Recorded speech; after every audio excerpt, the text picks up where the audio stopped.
Bismillahirrahmanirrahim. Assalamualaikum warahmatullahi wabarakatuh. Waalaikumsalam warahmatullahi wabarakatuh. Selamat siang semuanya. Siang. Oke, masih rapi ya pakaiannya, tempat duduknya, bukunya di atas meja. Sudah siap belajar hari ini? Siap. Ini kelas 8C, benar? Benar. Oke. Nah, sebelum kita memulai pembelajaran, alangkah lebih baiknya kita berdoa dulu. Di sini siapa ketua kelasnya, Nak? Oke. Coba dipimpin dulu doanya. Berdoa mulai.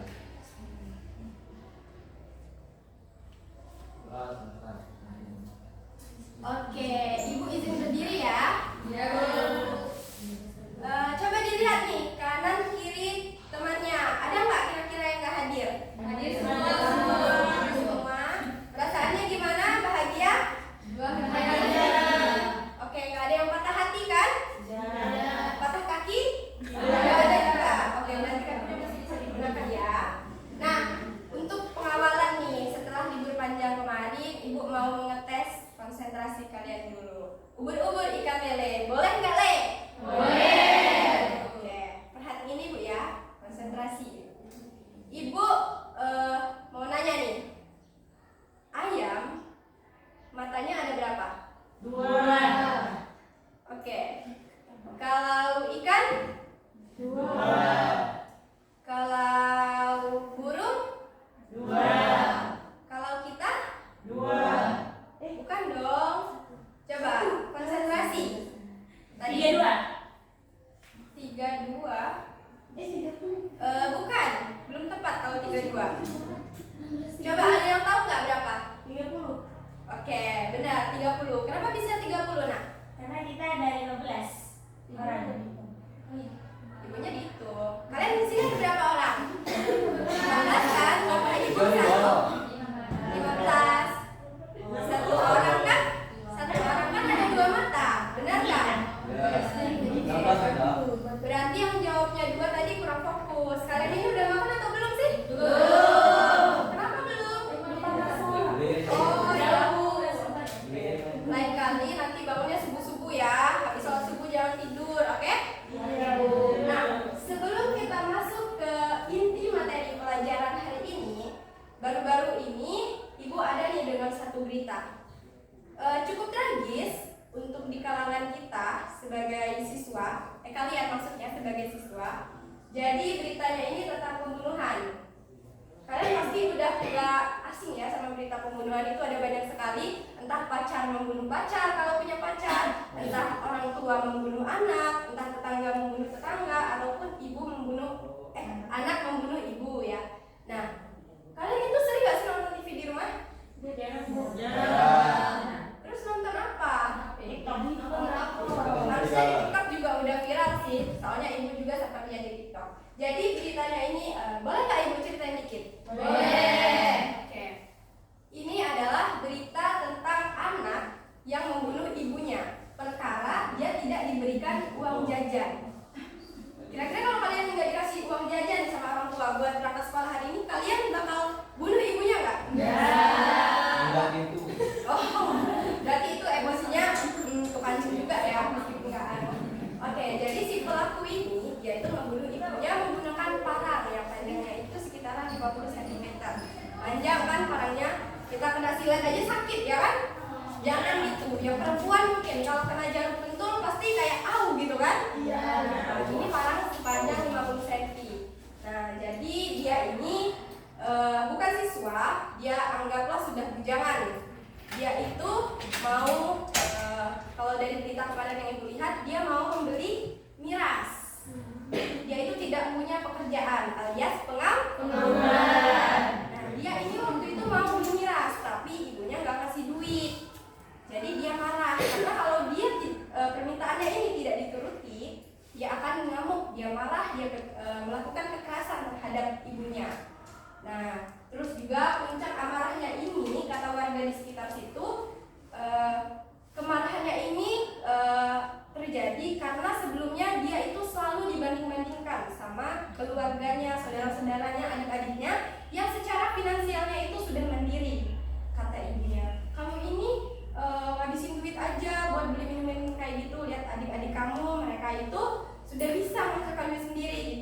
karena sakit hati mungkin ya. Jadi dia itu membunuh ibunya, emosi menyelimutinya. Karena kalau emosi sudah menyelimuti kita, pasti kita nggak akan berpikir panjang, benar kan? Jadi dia nggak berpikir panjang, dia langsung membunuh ibunya menggunakan cara itu. Nah, sering-seringlah kalian lihat berita, karena dari berita itu kita bisa ngambil pelajaran. Kayak berita yang ibu tonton kemarin, itu mungkin kita bisa belajar bahwa seorang ibu, orang tua itu wajib buat kita sayangi, hormati, kan? Emosi juga, kita harus bisa mengendalikan emosi. Anak-anak ibu yang ibu sayangi, yang cantik, yang ganteng, yang pintar, yang akan sukses di masa depan. Semoga kalian bisa untuk lebih mengontrol diri, untuk bisa berpikir lebih jauh untuk memecahkan permasalahan, menghadapi kondisi-kondisi yang mungkin kalian tidak suka gitu. Jadi kedepannya itu nggak akan bisa merugikan diri kalian sendiri ya, dan juga orang lain tentunya. Baik, bisa dipahami? Bisa. Terima kasih. Wassalamualaikum warahmatullahi wabarakatuh. Assalamualaikum warahmatullahi wabarakatuh. Waalaikumsalam warahmatullahi wabarakatuh. Baik, anak-anak, hari ini kita melanjutkan materi yang kemarin kita bahas. Itu kan belum selesai, masih ada di bab 2 tentang meyakini kitab-kitab Allah. Kira-kira masih ada nggak sih yang ingat kemarin kita yang dibahas itu apa saja? Ya, tentang pengertian iman kepada kitab-kitab Allah. Oke, nah sebelum kita lanjut ke materi selanjutnya, Ibu mau bertanya dulu nih, kira-kira ada nggak sih yang masih ingat apa itu pengertian dari iman kepada kitab Allah? Ibu, Ya, silakan. iman kepada kitab Allah itu berarti kita meyakini bahwa Allah itu menurunkan kitab kepada para nabi dan rasul untuk dijadikan pedoman bagi manusia. Oke, iya benar. Jadi iman kepada kitab Allah itu berarti kita meyakini, percaya dan membenarkan bahwa Allah Subhanahu wa taala itu menurunkan kitabnya kepada rasul dan nabinya. Nah, kenapa kita harus mengimani, meyakini kitab-kitab yang Allah turunkan? Ada yang masih ingat?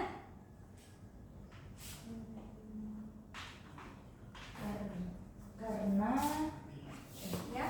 karena kitab Allah itu sebagai kalam Allah yang menjadi petunjuk bagi manusia. Iya benar. Jadi kitab Allah ini merupakan kalam yang Allah turunkan sebagai petunjuk bagi umat manusia. Alhamdulillah masih ada yang ingat. Jadi kita bisa lanjut ke materi yang baru. Karena kalau nggak ingat kita bahas ulang lagi. Nah, hari ini kita akan membahas tentang nama-nama kitab-kitab Allah. Di dalam Al-Quran dan hadis Nabi itu kan terdapat sejumlah kitab yang Allah turunkan. Ada berapa kitabnya anak-anak? Yang pertama apa? Yang kedua? Ketiga? Al-Quran. Nah, di sini Ibu akan jelaskan satu persatu kitab-kitab tersebut. Mohon disimak ya. Baik, yang pertama itu ada kitab Taurat. Nah, kitab Taurat ini diturunkan kepada Nabi Musa. Ya, kitab Taurat diturunkan kepada Nabi Musa. Nah, pembahasan yang terdapat di dalam kitab Taurat ini itu membahas awalnya hanya digunakan untuk memutuskan perkara bagi orang-orang dari Bani Israel. Namun sepeninggal para nabi dari Bani Israel, kemudian isi dari kitab-kitab Taurat ini digunakan oleh tokoh dan juga pendeta dari kaum Yahudi. Untuk apa? Ya, mereka mau menjadikan kitab Taurat ini sebagai undang-undang dalam memutuskan perkara untuk kaumnya, yaitu kaum Yahudi. Jadi yang awalnya untuk untuk Bani Israel, kemudian berubah jadi ke kaum Yahudi. Kemudian yang kedua itu ada kitab Zabur. Kitab Zabur ini diturunkan kepada Nabi siapa? Nabi Daud. Oke, kepada Nabi Daud. Nah, pembahasan yang ada di dalam kitab Zabur ini berbeda dengan kitab Taurat. Kalau kitab Taurat itu kan pembahasannya terkait hukum-hukum perkara untuk kaumnya. Tapi kalau di dalam kitab Zabur ini dia itu terdiri dari 150 surah. Dan dari 150 surah ini di dalamnya itu membahas tentang nasihat-nasihat, tentang hikmah, tentang pujian dan juga sanjungan kepada Allah Subhanahu wa taala. Jadi pada intinya di dalam kitab Zabur ini kaum yang mempercayai kitab Zabur ini kitab Zabur dijadikan sebagai penyemangat spiritual bagi mereka karena isinya tentang pujian kepada Allah Subhanahu wa taala. Kemudian yang ketiga itu ada kitab Injil. Nah, kitab Injil. Nah, kitab Injil ini diturunkan kepada Nabi siapa? Isa. Kepada Nabi Isa. Dalam kitab Injil ini pembahasannya itu dia membenarkan isi dari kitab Taurat yang sudah selesai masa berlakunya. Dan selain itu kitab Injil ini juga memberikan petunjuk dan juga ajaran baru. Petunjuk seperti apa? Nah, di dalam kitab Injil ini pembahasannya dia memberitahukan bahwa akan datang nabi yang baru. Nabi yang baru yang mempunyai sifat yang sangat amat mulia. Dan nabi ini merupakan nabi penutup sekaligus rasul terakhir. Siapakah beliau? Nabi Muhammad SAW. Ya, benar. Nabi Muhammad SAW. Nah, oleh karena itu, karena sudah dibahas di dalam kitab Injil ini bahwa akan datang nabi baru, maka Allah menurunkan kembali kitab yang terakhir apa? Al-Quran. Al-Quran adalah kalam Allah yang terakhir diturunkan kepada Nabi Muhammad SAW. Dalam Al-Quran ini dia isinya akan membawa kebenaran bagi umatnya dan juga membenarkan kitab-kitab sebelumnya. Kenapa dibenarkan? Bukan berarti kitab-kitab sebelumnya itu ajarannya salah, tapi kita kan sudah nggak familiar ya dengan kalimat bahwa Al-Quran penyempurna kitab-kitab sebelumnya kan? Ya, jadi syariat yang ada di dalam Al-Quran ini digantikan untuk menyempurnakan kembali kitab-kitab sebelumnya. Jadi anak-anak ibu kita itu harus percaya bahwa semua kitab itu punya tujuannya masing-masing. Mungkin ada tujuan tertentu, tapi mengarah pada satu tujuan, yaitu membimbing umatnya, yang membimbing manusia ke jalan kebenaran. Namun kita harus tahu bahwa dalam setiap agama pastinya punya tradisi dan juga sejarah yang berbeda-beda. Itulah yang membuat terjadinya perbedaan cara pandang kita terhadap kitab ini. Kaum ini percaya dengan kitab ini, kaum ini percaya kepada kitab itu, dan kaum kita percaya dengan Al-Quran. Baik, terima kasih. Wassalamualaikum warahmatullahi wabarakatuh. Waalaikumsalam warahmatullahi wabarakatuh. Assalamualaikum warahmatullahi wabarakatuh. Waalaikumsalam warahmatullahi wabarakatuh. Bagaimana kabarnya hari ini anak-anak? Alhamdulillah luar biasa. Allahu Akbar. Baik, alhamdulillah. Sehat semuanya ya? Baik, oke. Jadi hari ini kita belajarnya materi yang baru ya. Udah tahu kan apa yang mau dipelajari? Belum. Oh, silakan disimak di depan kalian ini. Di situ ada judulnya apa? Toleransi agama.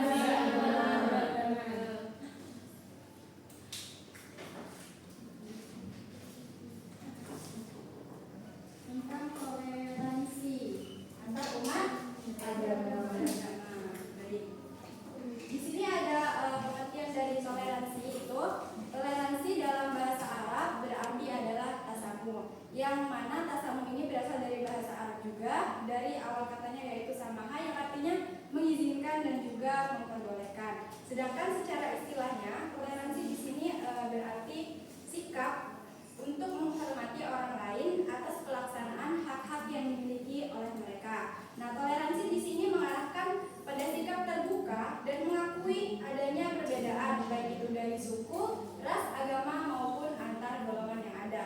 Jadi di dalam toleransi ini dapat mengajarkan bahwa kita yang pada dasarnya mempunyai latar belakang yang berbeda, entah itu dari suku, agama, ras ataupun golongan, warna kulit dan sebagainya itu tetap mempunyai hak untuk bisa menghormati hak-hak pada orang lain, dan begitu pun sebaliknya, orang lain harus menghormati hak yang ada pada diri kita sendiri. Nah, di sini dalam prinsip toleransi itu ada dua prinsip. Yang pertama ada apa? Kebebasan beragama. Ya, kebebasan beragama. Nah, prinsip kebebasan beragama ini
Al-Hujurat ayat 10 sampai 14, yang mana prinsip-prinsip tersebut itu ada banyak. Yang pertama ini adalah persaudaraan. Jadi di antara kita orang-orang yang beriman itu sesungguhnya adalah bersaudara. Nah, karena kita adalah bersaudara, maka dari itu muncullah prinsip saling menghargai. Saling menghargai perbedaan, dan juga muncul lagi prinsip tidak berprasangka buruk.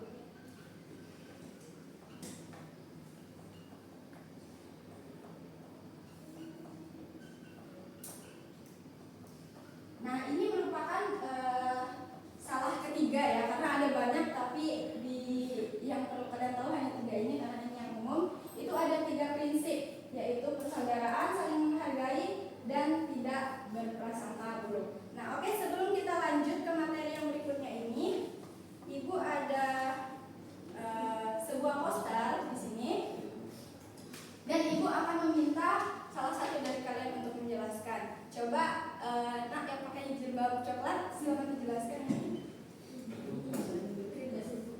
Yang krim. Oke, baik, di sini saya sedikit menjelaskan ya dari poster yang telah Ibu berikan. Di sini kan bisa teman-teman lihat ada berbagai agama ya. Terus di bawahnya ini ada berbagai macam jenis orang dan juga kulit ya. Ini ada yang hitam, ya, warnanya ya. Ya itu. Jadi kan dia ini disimpulkan sebagai apa? Perbedaannya.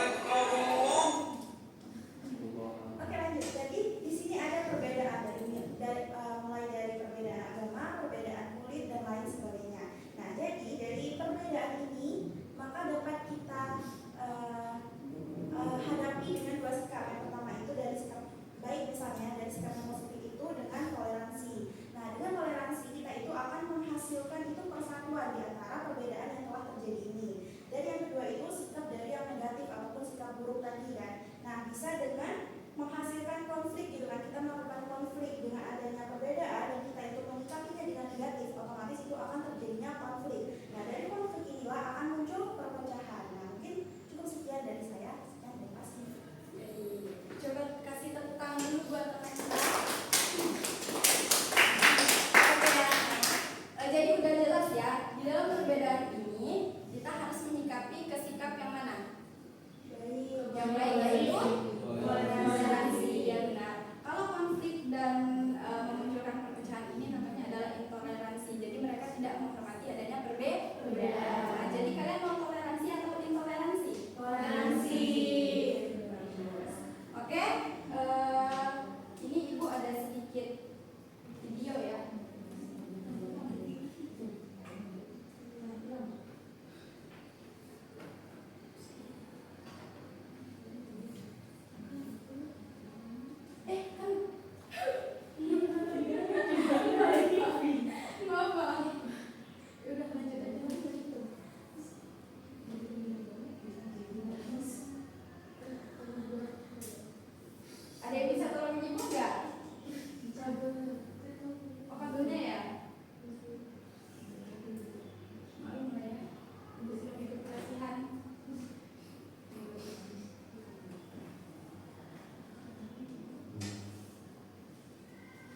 judulnya. Permasalahan yang hadir di dalam film tersebut itu apa?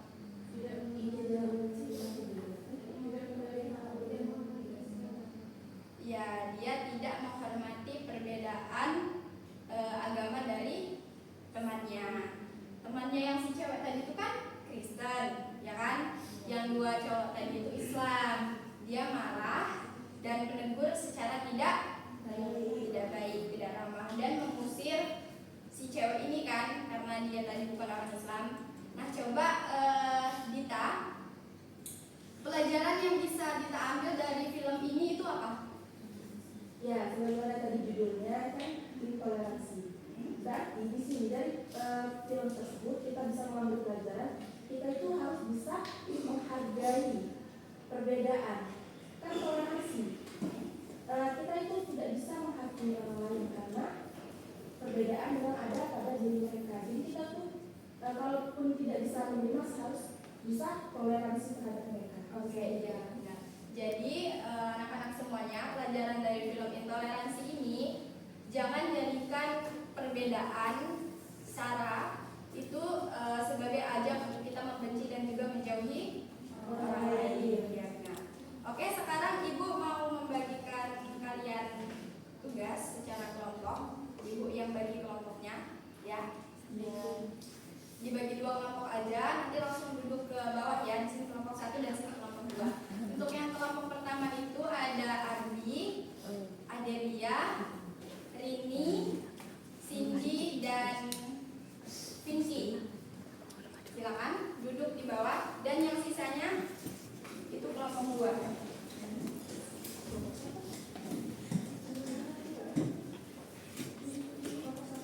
Ya, kelompok sini. Oh, yang kelompok 2 di belakang aja.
Ya, kepada Adi sebagai perwakilan, silakan dipresentasikan. Yang lain, anggota yang lain yang tidak menulis, silakan disimak ya. Baik, di sini saya sebagai perwakilan dari kelompok 1 akan menjelaskan terkait pertanyaan yang telah diberikan oleh Ibu Guru. Pertanyaannya pertama, menurut kelompok kami, apa dampak negatif dari tindakan yang ada pada film yang telah ditonton tadi? Untuk kedua, yang pertama, tidak mempunyai teman. Dan yang kedua, menyakiti hati orang lain. Itu dampak negatifnya. Kemudian untuk pertanyaan yang kedua, jika kalian berada dalam situasi seperti di film tersebut, apa yang akan kalian lakukan sebagai siswa yang sangat menjunjung tinggi sikap toleransi beragama? Yang pertama, pastinya membela yang benar. Yang kedua, menyelesaikan permasalahan dengan orang yang lebih paham, misalnya guru. Mungkin sekian. Baik, tepuk tangan dulu. Oke, ya. Karena berhubung jamnya sudah habis, untuk kelompok 2 yang belum presentasi, kita presentasinya minggu depan ya. Gak apa-apa kan? Kita kan masih ada pertemuan minggu selanjutnya. Baiklah, jangan lupa toleransi dan respek sesama manusia. Terima kasih. Wassalamualaikum warahmatullahi wabarakatuh. Waalaikumsalam. Baiklah, anak-anak semuanya, setelah Ibu menjelaskan materi, hari ini Ibu mau bertanya kepada kalian mengenai materi yang sudah dijelaskan. Ada yang masih ingat nggak apa itu pengertian toleransi secara istilah? Ya, silakan. Sikap menghargai orang lain. Oke, iya benar. Jadi toleransi secara istilah itu adalah sikap menghargai dan juga menghormati yang adanya perbedaan, baik itu dalam keyakinan, pendapat maupun tindakan, terutama dalam konteks kehidupan sosial seperti suku, ras, agama maupun kelompok yang ada. Kemudian Ibu mau bertanya lagi kepada Cica. Iya, Bu. Mengapa kita penting untuk menghormati simbol kesucian agama lain? Supaya tidak menyinggung ras atau agama tersebut. Ya, benar. Karena menghormati simbol kesucian dari agama lain itu merupakan salah satu bagian dari menghargai adanya perbedaan keyakinan orang lain. Tapi di sini bukan hanya sekedar etika sosial saja, tapi juga mengandung ajaran Islam seperti mencegah adanya permusuhan dan tetap menjaga persaudaraan antar umat beragama. Ya, benar. Kemudian Ibu mau bertanya lagi, coba sebelah sini Ibu mau bertanya tentang ukhuwah Islamiyah. Ada yang bisa jawab? Ya, silakan Pinky. Persaudaraan antara umat Islam. Iya, benar. Ibu tambahkan sedikit ya. Ukhuwah Islamiyah merupakan konsep persaudaraan sesama Islam, bukan hanya berdasarkan suku dan darah, tapi juga berdasarkan iman dan akidah seseorang. Prinsip dalam ukhuwah Islamiyah ini terkandung dalam Quran surat Al-Hujurat ayat 10-14 yang mana semua orang beriman itu adalah saudara dan juga harus saling berbaik sangka. Makanya ketika terjadi konflik dalam persaudaraan ini, kita tidak boleh melanjutkan konflik tersebut, tapi harus kita hindari supaya kita bisa hidup damai dengan sesama umat Islam. Baik, kemudian kira-kira manfaat dari toleransi ini apa? Ya, Bu. Ya, silakan. Menghindari perpecahan, menciptakan perdamaian. Ya, benar. Manfaat dari toleransi ini ada dua. Yang pertama, menghindari perpecahan dan menciptakan perdamaian. Namun, selain kedua tersebut, toleransi juga bisa mempererat hubungan kita, mau itu intan ataupun antar beragama. Karena dengan kita bertoleransi sesama orang lain, maka hidup kita itu bisa aman, damai tanpa ada perpecahan. Oke, untuk pertanyaan yang terakhir, ada yang bisa menjawab? Pertanyaannya itu Quran surat Al-Baqarah ayat 256 isinya menjelaskan tentang apa? Saya, Bu. Ya, silakan. Kebebasan beragama. Iya, tepat sekali. Quran surat Al-Baqarah ayat 256 itu menjelaskan tentang kebebasan beragama. Jadi, di dalam Islam ini tidak ada paksaan orang lain untuk memasuki agama Islam dan sebagainya. Karena Islam ini sangat menekankan bahwa keimanan dalam diri seseorang itu tidak boleh dipaksakan. Makanya terdapat kalimat bagimu agamamu dan bagiku adalah agamaku. Ya, baik. Terima kasih. Wassalamualaikum warahmatullahi wabarakatuh. Waalaikumsalam warahmatullahi wabarakatuh. Waalaikumsalam warahmatullahi wabarakatuh. Oke, anak-anak semuanya bisa diperhatikan dulu di sini. Untuk pertemuan kita selanjutnya, Ibu akan mengatur pengaturan tempat duduk kalian seperti apa. Di sini Ibu membuat paired seating arrangement atau tempat duduknya berpasangan.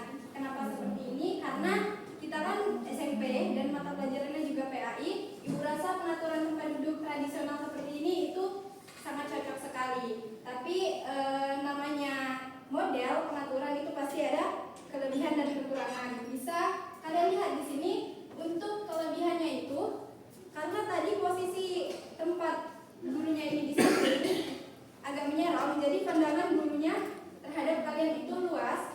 Kemudian yang kedua itu, guru lebih mudah untuk mengontrol peserta didik. Tadi kan ada sela-sela tuh di antara meja, dan itu agak lumayan banyak. Jadi Ibu bisa lebih leluasa untuk memantau kalian dalam proses pembelajaran. Kemudian yang ketiga, peserta didik itu dapat bekerja sama dengan teman sebangkunya karena tadi duduknya itu bersebelahan. Kemudian yang keempat juga meningkatkan komunikasi antar peserta didik. Dengan duduk seperti itu tentunya juga akan meningkatkan komunikasi mereka. Namun di samping kelebihan itu juga ada yang namanya kekurangan. Di mana kekurangannya ini yang pertama, peserta didik lebih mudah terganggu karena jarak duduknya yang terlalu dekat. Karena biasanya itu pasti ada saja teman yang satu fokus, yang satu itu sibuk ngobrol, entah sibuk ngobrol dengan yang samping atau yang belakang, karena kan lumayan dekat ya jarak duduknya itu. Kemudian yang kedua, peserta didik itu terlindung dari teman yang berada di depannya. Siapa tahu yang di depannya ini lebih agak agak lebih besar lah daripada dia. Jadi yang paling belakang ini, yang di sini itu akan tertutupi oleh bagian yang depan, karena kalian bebas memilih mau duduk di mana saja seperti itu. Nah, berdasarkan dari kekurangan ini, Ibu memilih metode yang sangat-sangat cocok, yaitu adalah metode diskusi. Tapi metode diskusi di sini adalah dalam kelompok yang kecil, yaitu teman semejanya tadi. Hanya dua orang saja, begitu. Jadi kenapa diskusi? Karena dengan diskusi ini bisa menutupi kekurangan. Karena mereka tadi terganggu karena ada yang ngobrol, dengan diskusi mereka akan lebih meminimalisir adanya percakapan yang tidak penting. Jadi mereka akan fokus kepada tugas yang Ibu berikan kepada kalian ya, seperti itu. Baik, berhubung jam sudah masuk ke jam akhir dan kita sebentar lagi mau pulang, sebelum Ibu mengakhiri pelajaran hari ini, Ibu mau memastikan terlebih dahulu, apakah kalian sudah bisa cukup memahami materi tentang toleransi antar umat beragama ini atau belum? Jika masih ada yang bingung, boleh enak silakan ditanyakan, karena bertanya itu juga merupakan bagian dari belajar. Ada yang ingin bertanya? Ya, silakan. Kalau kita kurang yakin dengan diajaran lain, tapi kita tetap sopan dengan orang itu, bagaimana? Ya, itu sebenarnya sudah masuk ke dalam toleransi. Kurang yakin atau kurang setuju maksudnya? Kurang yakin dengan keyakinan orang lain. Oke, ya. Itu bisa kurang setuju. Itu sudah bisa dikatakan sebagai toleransi anak-anak. Karena toleransi itu artinya adalah menghargai. Ya. Jadi lebih sederhananya itu begini, agamamu agamamu, agamaku agamaku. Meskipun kita kurang setuju dengan keyakinan mereka, tapi kita harus tetap menghargai. Kita harus tetap ramah, kita harus tetap sopan, seperti itu ya. Oke, Ibu rasa semuanya sudah cukup paham ya. Ibu sangat bersyukur sekali karena sudah bisa memahami. Nah, untuk materi kita minggu depan itu sudah masuk ke bab baru lagi, yaitu tentang riba dalam jual beli dan utang piutang. Jadi nanti silakan dipersiapkan ya. Dan